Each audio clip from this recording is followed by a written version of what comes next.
साँझ टुप्लुक्क खाना खान मात्रै नआऊ, यसो छिटो आउने गर है। कहिलेकाहीँ साथीहरूसित ढिलो भएर मात्रै हो, नत्र आइहाल्छु नि। अब सुन्नुहोस् स्थानीय समाचार।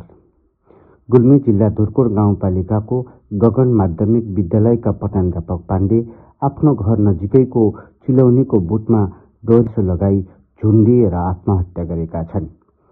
विगत लामो समयदेखि शिक्षण पेशामा आबद्ध पाण्डे केही समय यस विद्यालयका प्रधानाध्यापक भएका थिए। उनी एक ऊर्जावान र लगनशील शिक्षक हुन्, तर उनले किन आत्महत्या गरे केही रहस्य अहिलेसम्म पत्ता लागेको छैन।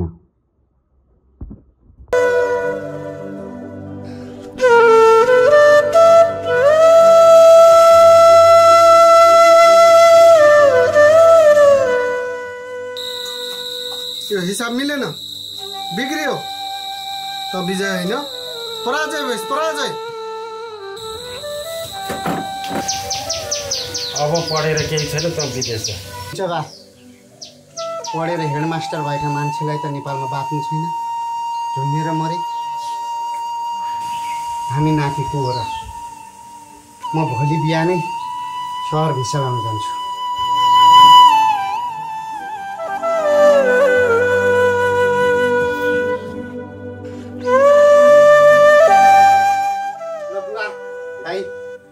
काठमाडौँ गएर भिसा लाएर आउँछु, 2-4 दिनमा फर्किहाल्छु नि।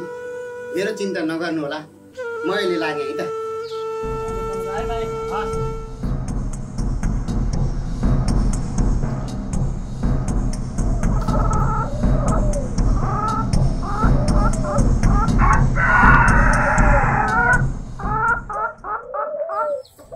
नमस्ते आमा।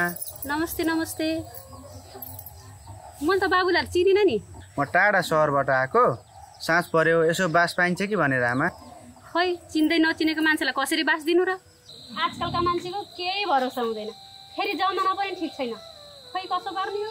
टाढाबाट आउनु भएको रहेछ, थकै पनि लाग्यो होला, फेरि साँझको पाहुना बास दिऊ आमा। अप्ठ्यारो नमानी बस्दा हुन्छ, बरु हजुरको नाम के परेको नि? मेरो नवीन हो नि, तपाईँको नि? मेरो निरु।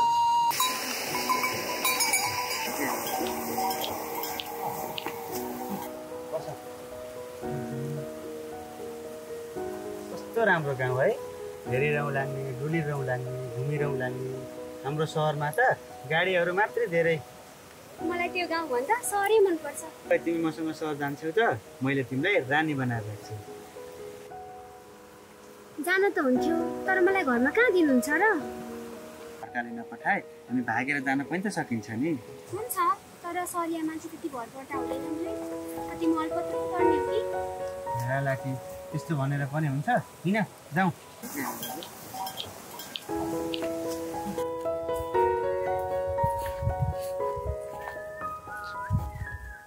ओहो भाउजू, दाउरा खोज्न आउनु भएको रहेछ। कति बनाउनु भयो त दाउरा? म चढ्न सक्दिनँ बाबु, भुइँमा झरेर जम्मा गर्दाखेरि थोरै भयो। हो र, आउनुहोस् न, बस्नुहोस्, गर्मी पनि भएको रहेछ। कति टाढा टाढा पुगेर आउनुभयो।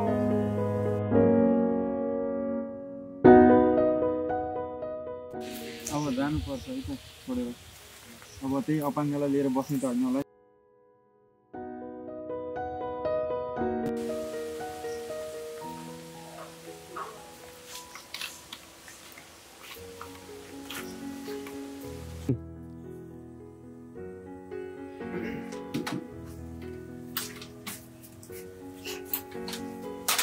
के भयो तिमीलाई आजभोलि खालि रिसाइरहन्छौ?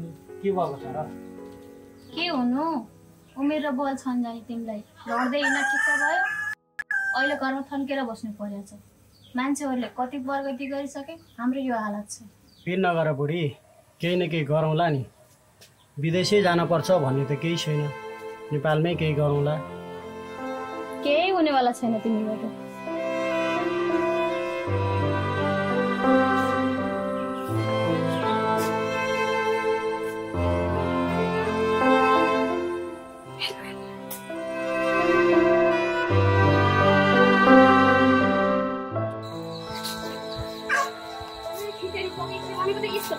यस्तो पो रहेछ।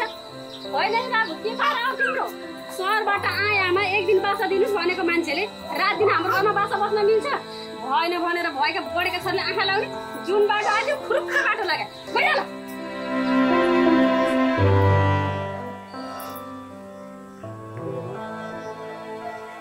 आयो तिमी लागौ त्यसो भए 3-4 घण्टा भयो घरमा पनि देखि छैन यो आफ्नो बिस्तारमा फेरि के छोडी छ यसको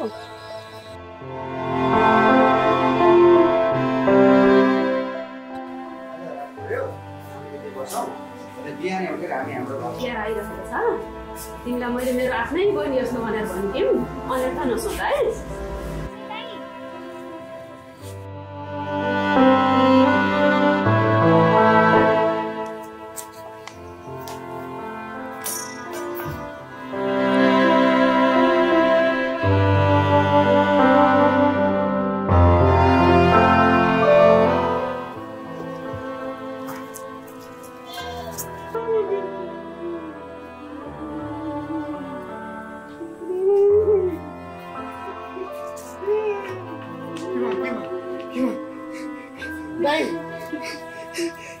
कसरी भयो यस्तो